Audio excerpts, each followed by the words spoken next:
So I've gotten a few rude comments on this video that I posted that was supposed to be a joke, but these people didn't get the memo.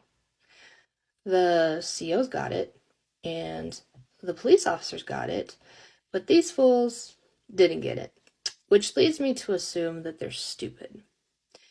But I feel like I am just stating the obvious here. But I wanted to address this fool's particular comment because it pissed me off. And it pissed me off because I have seen so many of my brothers and sisters die in the last few years simply of exhaustion.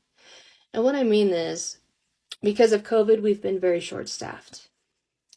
And so we are working double shifts, 16-hour shifts, 3, 4, 5 days a week.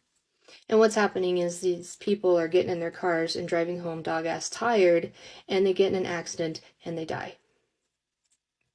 And that's not counting the people that I've seen with stress-related health issues. My own captain had a massive stroke right in the middle of the facility and almost died, and he's still probably never going to be the same. I've seen people commit suicide. I actually buried a friend who died of COVID.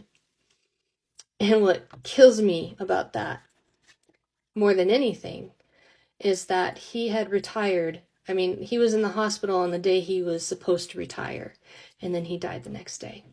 He didn't get to enjoy one single moment of his retirement before he died. Not one. After 30 years of service. That was so unfair to me. Let me tell you something. You think that that's all we do? Is just sit there and push buttons and escort people, that we don't actually work for a living. Well, let me tell you, we work with the most evil people in the world. Okay? Not all of them are evil, but there are enough of them.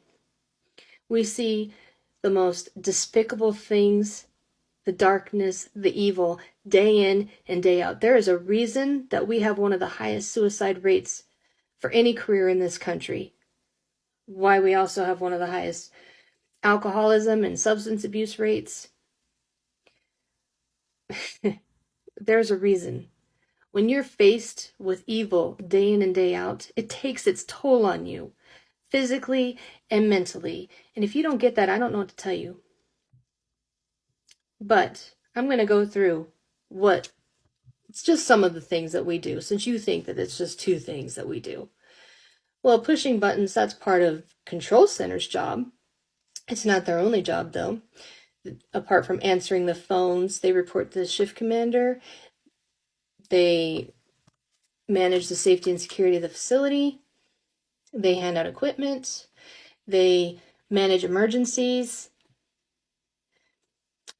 Oh, and you know what? They also they watch cameras all day long to make sure that we're safe.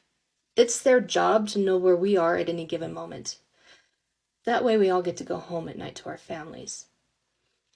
So that's a control center. When you're actually boots on the ground, you're doing rounds in all the units.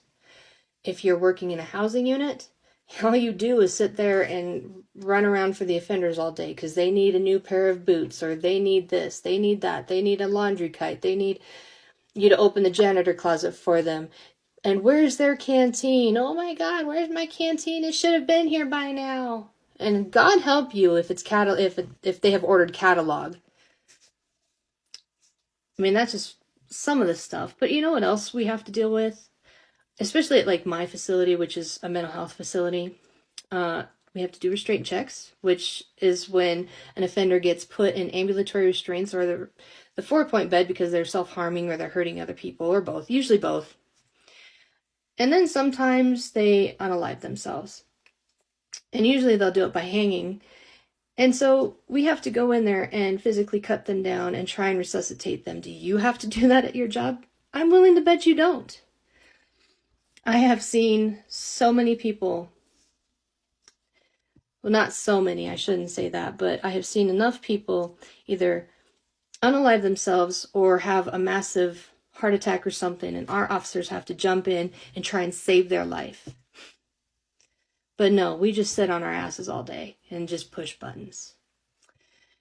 In my training, because I got some advanced training so that I could do transports, I went and I got shotgun certified, handgun certified, armed transport certified, and taser certified. Do you know how hard it is to do tactical shooting? Is that something you even ever have done before? That's physically demanding. It's not just mentally demanding, it's physically demanding. You putting in bullets in your cartridge until your fingers are bleeding, crawling around in the freaking gravel until your knees are a mess, your hands are a mess, your shoulders are sore, everything about you hurts. Well, now I've promoted and now I'm a food service sergeant and I don't do any of that anymore. But I'm still running the kitchen, and that's like a full service restaurant, except my crew of employees are actually all offenders. So we've got to deal with that.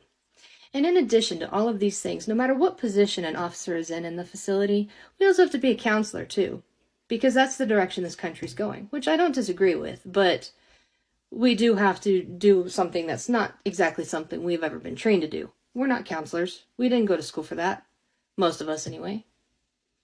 But it doesn't stop the fact that I had to console an offender who got news from the doctor that he only had a few months to live.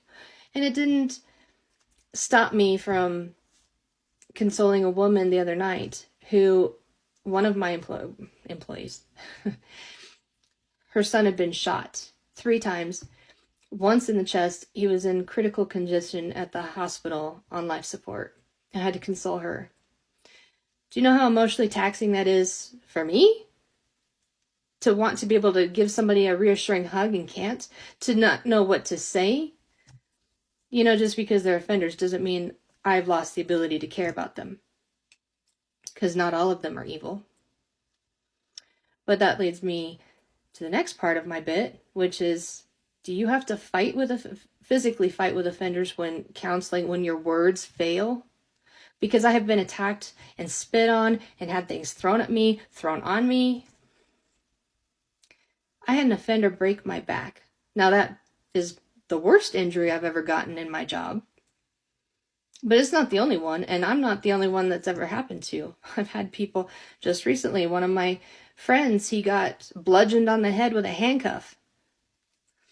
If he hadn't have had his hat on, he would have had to have staples in his head.